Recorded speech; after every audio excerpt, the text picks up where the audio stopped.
الحمد لله وكفى والصلاة والسلام على خاتم الأنبياء سيدنا وحبيبنا محمد المصطفى وعلى آله المجتبى وأصحابه النجبى.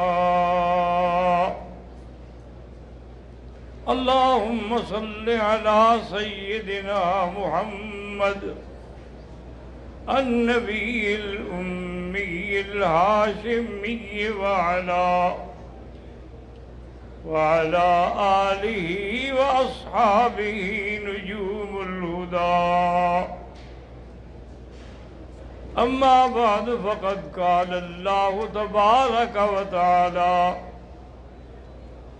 في القرآن المجيد والفرقان الحميد: أعوذ بالله من الشيطان الرجيم. بسم الله الرحمن الرحيم.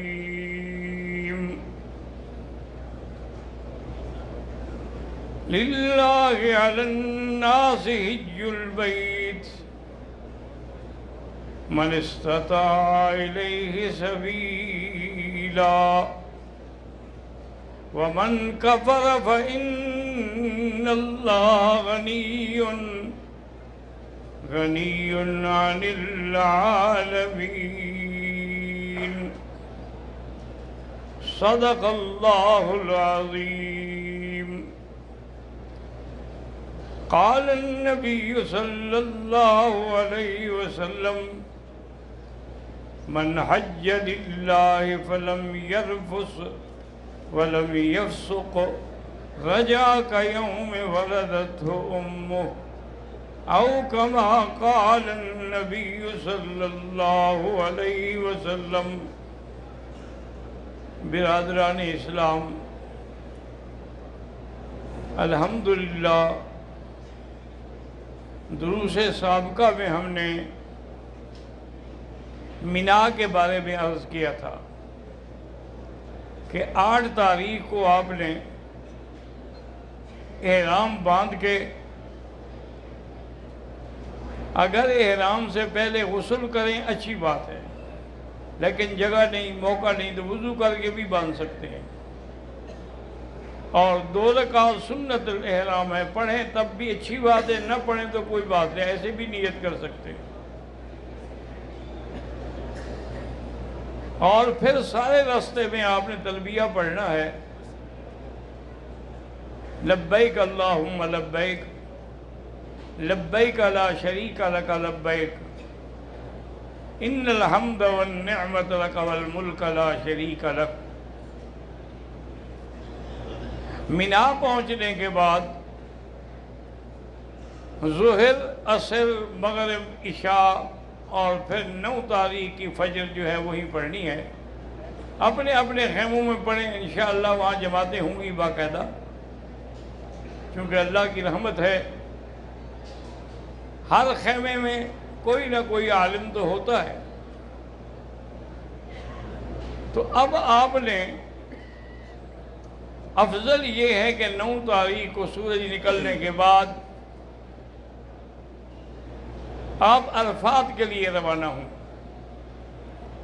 لیکن اگر پہلے چلے جائیں تو کوئی حرج نہیں، اور اگر سواریوں کی وجہ سے لیٹ ہو جائیں، بعد میں پہنچیں، تب بھی کوئی حرج نہیں. عرفات کا حج کا وقت جو ہے وہ زوال کے بعد شروع ہوگا اور صبح صادق تک وہ قائم رہے گا. عرفات میں آپ نے جو وظائف پڑھنے ہیں، سب سے اہم اور افضل وظیفہ وہ ہے جو میرے آقا نے سرکار مدینہ نے فرمایا افضل ما قلت انا والنبیون قبلی سب سے افضل وظیفہ جو میں نے پڑھا ہے اور مجھ سے پہلے انبیاء نے بھی پڑھا ہے وہ کیا ہے؟ لا الہ الا اللہ وحدہ لا شریک لہ لہ الملک ولہ الحمد یحیی ویمیت وہو علی کل شیء قدیر۔ یہ بڑے شوق سے دل لگا کر،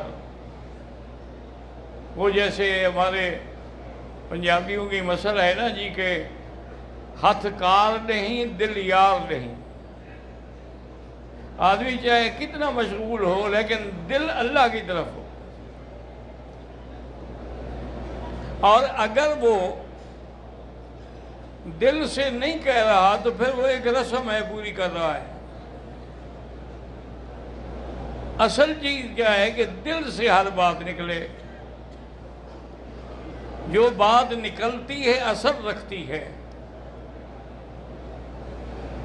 تو سب سے افضل وظیفہ یہ ہے، یاد کر لیں، لا الہ الا اللہ وحدہ لا شریک لہ لہ الملک ولہ الحمد یحیی ویمیت وہو علی کل شیء قدیر۔ اور اس کے بعد 100 دفعہ کم از کم، ویسے تو 1000 دفعہ پڑھیں لیکن کم سے کم 100 دفعہ درود ابراہیمی جو ہے وہ پڑھیں، جو آپ نماز میں پڑھتے ہیں۔ باقی بھی بہت سارے درود شریف ہیں لیکن باقی کوئی ایسا درود نہیں جو حضور نے خود بھی پڑھا ہو۔ یہ درود شریف ہے جو آپ نے خود بھی پڑھا ہے اور اپنی امت کو بھی سکھایا ہے۔ اللہم صلی علی محمد وعلی آل محمد کما صلیت علی ابراہیم وعلی آل ابراہیم انک حمید مجید، یہ کم از کم 100 دفعہ۔ اور اسی طرح سورۃ اخلاص، قل هو اللہ احد اللہ الصمد لم یلد ولم یولد ولم یکن لہ کفوا احد، یہ بھی کم از کم 100 دفعہ آپ نے پڑھنی ہے۔ اور اس کے بعد جو ہے آپ نے آیت کریمہ لا الہ الا انت سبحانک انی کنت من الظالمین، یہ بھی کم از کم 100 دفعہ۔ اسی طرح سبحان اللہ و بحمدہ سبحان اللہ العظیم، یہ بھی کم از کم 100 دفعہ پڑھیں۔ اور پھر جب دھوپ برداشت کرنے کے قابل ہو جائے تو دھوپ پہ کھڑے ہوں اور رو رو کے اللہ سے دعائیں مانگیں، اللہ کے آگے فریاد کریں اور اللہ تبارک و تعالیٰ سے اپنے لیے، اپنے اہل و عیال کے لیے، والدین کے لیے، اقارب کے لیے، ارحام کے لیے، تمام عالم کے مسلمانوں کے لیے دعائیں کریں۔ اور جتنی دیر کھڑے ہو سکیں وہ اچھی بات ہے، لیکن اگر تھک جائیں یا دھوپ کا زیادہ اثر ہو تو سائے میں آگے بیٹھ جائیں، تھوڑی دیر کر کے پھر کھڑے ہو جائیں۔ اور اسی طرح یہ سارے وظائف جو ہیں وہ پڑھتے رہیں۔ اگر آپ سے ہمت ہو سکے تو مسجد نمرہ میں امام کے پیچھے جا کے نماز بھی پڑھیں اور حج کا خطبہ بھی سنیں، لیکن یاد رکھیں کہ مرد ہو یا عورت ہو، اس کو اپنے مکتب کا کارڈ جو ہے وہ محفوظ رکھنا چاہیے، اور اسی طرح اس پہ لکھا ہوتا ہے کہ آپ کا کیمپ کس روڈ پہ ہے، مینا میں کہاں ہے اور عرفات میں کہاں ہے۔ یہ کارڈ اگر ہوگا تو آپ بھولیں گے نہیں، اگر بھول بھی جائیں تو جتنے پولیس والے کھڑے ہیں کسی کو بھی دکھا دیں تو فوراً آپ کو پہنچا دیں گے، کیونکہ انسان ایک عجیب یعنی محشر کا میدان ہوتا ہے کہ تاری جدھر نظر جائے خیمے ہی خیمے ہیں اور لوگ ہی لوگ ہیں، تو کبھی کبھی آدمی کا دماغ بھی کام نہیں کرتا۔ ہم جا رہے تھے حج پہ، بس میں تھے، اور اس سال حضرت مفتی محمود رحمۃ اللہ علیہ بھی حج میں ہمارے ساتھ تھے۔ وہ اکثر حج ہمارے ساتھ ہی کرتے تھے۔ تو راستے میں جاتے ہوئے میں نے عرض کیا کہ میں نے کہا حضرت ہمارا کیمپ جو ہے آگے بالکل نزدیک ہے، تو میں یہاں اتر جاتا ہوں تاکہ کوئی جوس وغیرہ کوئی چیزیں جو ہے میں لے لوں۔ انہوں نے کہا اللہ کے بندے مت اترو، پھر بھول جاؤ گے۔ میں نے کہا حضرت کیا بھول جاؤں گا، میں یہاں پیدا ہوا، ساری زندگی میری یہاں گزری، مینا عرفات کے گہبوں پہ ہماری راتیں گزرتی تھی، تو اب میں بھول جاؤں گا؟ بہرحال انہوں نے ناراض ہو کے کہا اچھا تمہاری مرضی۔ میں بس سے اتر گیا، بس چل پڑی۔ اب جناب میں نے وہ چیزیں تو لے لی، لیکن مجھے سمجھ ہی نہ آئے کہ ہمارا کیمپ کہاں ہے۔ میں نے بڑی کوشش کی وہ اپنی ضد کی بنا پر کہ کسی سے نہ پوچھوں، میں نے بڑا تلاش کیا لیکن مجھے کچھ بھی سمجھ نہیں آیا۔ آخر مجبور ہو کر میں نے پولیس والے سے پوچھا، تو اس نے کہا اللہ کے بندے یہ سامنے تو کیمپ ہے، کیا پوچھ رہے ہو؟ تو وہاں یعنی ہم جیسے لوگ بھی بھول جاتے ہیں، یہ نہ سمجھیں کہ بھئی اور جو پہلی دفعہ آئے ہیں ان کا تو پھر اعتبار ہی کوئی نہیں۔ اور خاص طور پہ ایک بات اور یاد رکھ لیں جس کے بارے میں بڑی غفلت کرتے ہیں۔ ہماری بہنیں بیٹیاں جب حج کے لیے تیاری کرتی ہیں تو ایک سفید رنگ کا رومال باندھتی ہیں سر پہ، اور وہ سمجھتی ہیں کہ میں یہ احرام باندھ رہی ہوں، حالانکہ عورت کے لیے کوئی احرام نہیں ہوتا۔ اور اس سے بڑی غلطی جو ہے کہ نماز پڑھنے کا وقت ہے تو مسح اس کے اوپر کر دیتی ہیں، تو نتیجہ یہ ہوتا ہے کہ وضو نہیں ہوگا، جب وضو نہیں ہوگا تو نماز ہی نہیں ہوگی۔ ان کے دماغ میں یہ بیٹھا ہوتا ہے کہ میں نے اگر یہ کپڑا کھولا نا تو میرا احرام ختم ہو جائے گا، حالانکہ یہ بے وقوفی ہے۔ تجھ کو باندھنے کا بھی کسی نے کہا تو اپنے عقل سے باندھا ہوا ہے۔ ہاں ایک اچھی بات ہے کہ وہ باندھ لیتی ہیں بعض عورتیں، ان کے بال بڑے ہوتے تاکہ بال نہ بکھریں، بال جمع رہیں اور بالوں پر کسی کی نظر بھی نہ پڑے، ٹھیک ہے، لیکن جب وضو کا وقت ہے تو کھول لے، مسح کر کے پھر باندھ لے، لیکن اپنی نمازیں تو خراب نہ کریں نا۔ اور یہ بھی بات یاد رکھیں کہ اگر عورت ایام سے ہے، حیض سے ہے، تو حیض کی حالت میں وہ ہر کام کر سکتی ہے، حج کی نیت کر لے، مینا چلی جائے، عرفات چلی جائے، وہاں بیٹھ کے دعائیں کرتی رہے، واپس مزدلفہ آ جائے، بس نماز نہیں پڑھ سکتی، طواف نہیں کر سکتی جب تک کہ ایام حیض سے پاک نہ ہو جائے۔ اب ایام حیض سے جتنی دیر مثلا ہم نے 10 تاریخ کو کرنا ہے طواف زیارت، عورت پاک نہیں ہوئی کوئی حرج نہیں، 11 کو کر لے، 12 کو کر لے، حتیٰ کہ اگر 14-15 کو جا کے اس کے حیض ختم ہوا ہے اس وقت کر لے، کوئی دم نہیں ہے، کیونکہ وہ تو مجبور تھی، اس نے آمدن تو غفلت نہیں کی ہے، آمدن تو لیٹ نہیں کیا ہے، باقی ہر کام کر سکتی ہے، اور صرف اس بات کے کہ نماز بھی نہیں پڑھ سکتی، اور اگر مکے میں آ جائے تو طواف بھی نہیں کر سکتی، کیونکہ طواف جو ہے یہ بھی نماز کے حکم میں ہے۔ اسی طرح حضور صلی اللہ علیہ وسلم جبل رحمت جو ہے اس کے دامن میں جو کالے کالے پتھر پڑے ہوئے ہیں، اسی جگہ میرے آقا اپنی اونٹنی پہ سوار ہو کے خطبہ دے رہے تھے۔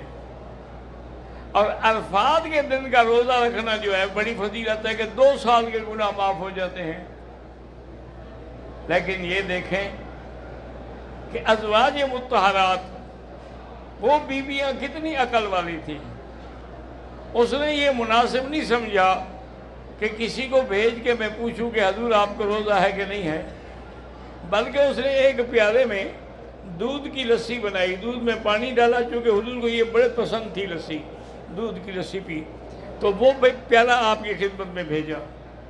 تو اس نے سوچ لیا کہ اگر حضور نے پی لیا تو روزہ نہیں ہے، اور اگر حضور نے واپس کر دیا تو اس کا معنی ہے کہ آپ کو روزہ ہے۔ تو حضور صلی اللہ علیہ وسلم نے نوش فرما لیا اور ساری دنیا نے دیکھ لیا۔ تو اس لیے مسئلہ یہ ہوا کہ اگر آپ حج پہ جا رہے ہیں تو روزہ نہ رکھیں، اگر آپ حج پہ نہیں جا رہے ہیں تو پھر وہ روزہ رکھنا جو ہے بہت بڑی فضیلت ہے، اور یہ وہ میدان ہے اور یہ وہ دن ہے جو سارے سال میں افضل ہے، اور اسی میں اللہ تبارک و تعالی نے اپنے پیارے نبی پہ یہ آیت اتاری تھی، الیوم اکملت لکم دینکم واتممت علیکم نعمتی ورضیت لکم الاسلام دینا۔ اللہ نے فرمایا میرا مدنی آج ہم نے دین مکمل کر دیا، تکمیل دین بھی ہو گئی، اتمام نعمت بھی ہو گئی، اور ارضاء دین الاسلام سے بھی ہو گیا کہ اب قیامت تک دین اسلام جو ہے اسی میں نجات ہے۔ اگر اسلام کے علاوہ اور کوئی دین اختیار کریں، یہودیت کا، نصرانیت کا، وثنیت کا، دہریہ کا، تو اس کے لیے جہنم ہے، وہ قبول نہیں ہوگا۔ وَمَن يَبْتَغِ غَيْرَ الْإِسْلَامِ دِينًا فَلَن يُقْبَلَ مِنْهُ وَهُوَ فِي الْآخِرَةِ مِنَ الْخَاسِرِينَ۔ إِنَّ الدِّينَ عِندَ اللَّهِ الْإِسْلَامُ۔ آپ جب حج سے واپس آ گئے تو امیر المومنین سیدنا عمر بن الخطاب الناطق بالحق والصواب ثانی الخلفاء وزیر النبی المصطفیٰ رضی اللہ عنہ کی خدمت میں ایک راہب آیا یہودیوں کا۔ اس نے کہا کہ امیر المومنین، آپ کے پیغمبر پہ جو آیت اتری ہے نا، اگر ہمارے نبی پہ اترتی تو ہم اس دن کو عید منایا کرتے ہیں۔ یہ اتنی عظیم آیت ہے کہ دین مکمل ہو جائے۔ تو بہرحال حضرت عمر مسکرائے، انہوں نے فرمایا تم جاہل ہو، تم تو ایک عید مناتے نا، ہم نے تو دو عیدیں منائی کہ عرفات کا دن ہمارے لیے عید ہے اور اس دن جمعہ کا دن تھا، جمعہ بھی مسلمانوں کی عید ہے، تمہاری تو دو عیدیں تھیں، تم تو ایک عید مناتے نا۔ اس لیے بہرحال وہاں حضور پاک نے لمبی لمبی دعائیں کی اور خطبہ حجۃ الوداع دیا اور پوری دنیا کو اعلان کر دیا، لا فضل لعربی علی عجمی الا بالتقوی، کہ کسی عربی کو عجمی پہ فضیلت نہیں کہ میں جی عرب ہوں تم عرب نہیں ہو، نہیں، اصل بات ہے تقوی۔ جو جتنا بڑا متقی ہے اللہ کو وہ اتنا پسند ہے، ان اکرمکم عند اللہ اتقاکم۔ تو بہرحال یہ ایک ایسا عظیم دن ہے کہ سارا دن حضور صلی اللہ علیہ وسلم کا دعائیں کرتے ہوئے گزر گیا، اور پھر یہ ایک ایسا دن ہے کہ حضور نے سب کے حقوق بدلائے۔ حضور صلی اللہ علیہ وسلم نے فرمایا کہ عورت کا مرد پہ حق ہے اور مرد کا عورت پہ حق ہے۔ عورت کا یہ حق ہے کہ اس کا خرچہ، نان، نفقہ، لباس سارا وہ شوہر کے ذمہ ہے، اور عورت کا حق یہ ہے، اس کے ذمہ حق یہ ہے کہ جب اس کو اپنا خاوند بلائے، اذا امرہا اطاعت ہو، اطاعت کرے، اذا رعا الیہا سرت ہو، اذا غاب عنہا حافظت ہو۔ وہ اگر بلائے تو اطاعت کرے اور دیکھے تو خوش ہو جائے، اور اگر باہر وہ چلا جائے کہیں تو اس کی عزت کی اور مال کی حفاظت کرے۔ اسی طرح حضور پاک نے فرمایا، حدیث مبارک ہے اور صحیح حدیث ہے، آپ نے فرمایا ایو امرأۃ صامت خمسہا صلت خمسہا وصامت شہرہا واطاعت بعلہا فلیدخل الجنہ، کہ جو عورت 5 نمازوں کی پابندی کرے اور اس کے بعد روزے شاہ مہینے کے جو روزے ہیں وہ بھی رکھے اور اپنے خاوند کی فرما برداری بھی کرے تو وہ جنت میں جائے گی۔ اور اسی طرح حضور نے فرمایا کہ یاد رکھو، جو عورت مر جائے اور اس کے بعد اس کا خاوند اس پہ راضی ہو تو وہ بھی جنت میں جائے گی۔ اور اسی طرح حضور نے فرمایا کہ یاد رکھو کہ یہ جو شادیاں ہیں، نکاح جو ہے، تو آپ نے فرمایا کہ یہ وہ ہے کہ استحللتم بامان اللہ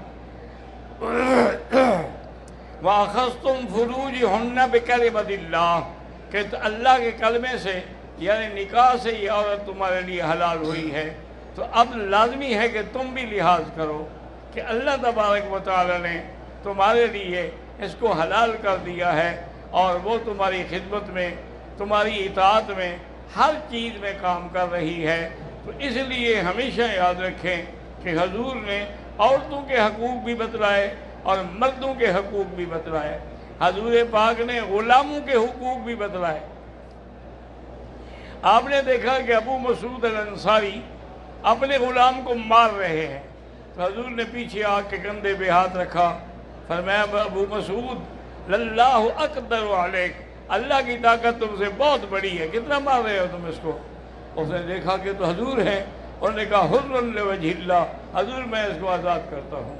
اللہ تبارک و تعالیٰ نے یعنی جہاں کوئی غلام کو تکلیف ہوئی، حضور پاک نے اس کے بھی حقوق بتلائے، جانوروں کے بھی حقوق بتلائے کہ اگر جانور کو ذبح کرو تو کند چھری سے ذبح نہ کرو، تیز چھری سے ذبح کرو، اور ذبح سے پہلے اس کو چھری نہ دکھلاؤ بلکہ عین ٹائم پر اس کو ذبح کر دو، کیونکہ جانور کو بھی تکلیف ہوتی ہے جیسے انسان کو تکلیف ہوتی ہے۔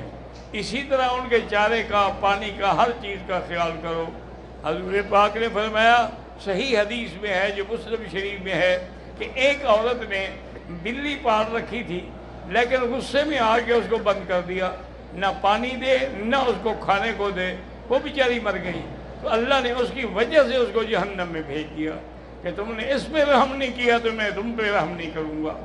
اور اسی طرح یاد رکھیں کہ حضور نے فرمایا کہ ایک بڑی فاحش عورت تھی جس کی زندگی ساری زنا میں گزر گئی، وہ جا رہی تھی، اس کو پیاس لگی، راستے میں جو کنویں ہوتے تھے کچے جیسے روہی کے علاقوں میں ہوتے ہیں، اس نے ایک کنواں دیکھا اور کنویں کے کنارے پہ دیکھا کہ والکلب یلہث، کہ ایک کتا پڑا ہے بیچارہ زبان نکال کے تڑپ رہا ہے، وہ بھی پیاسا ہے۔ تو اس بی بی نے پہلے پانی نکال کے کتے کو پلایا، جب وہ سیراب ہو گیا اور اٹھ کے کھڑا ہو گیا پھر بی بی نے آپ پیا۔ تو اللہ تبارک و تعالیٰ نے اس کے ایک چھوٹے سے اس عمل سے اس کے سارے گناہ جو تھے وہ معاف کر دیے، اس کے سارے گناہ اللہ تبارک و تعالیٰ نے معاف فرما دیے ہیں۔ تو انشاءاللہ زندگی تو یہ مسائل جاری رہیں گے، لیکن یہ بھی شرط ہے کہ آپ ان کو یاد رکھیں، محفوظ رکھیں اور ایک دوسرے کو سکھائیں۔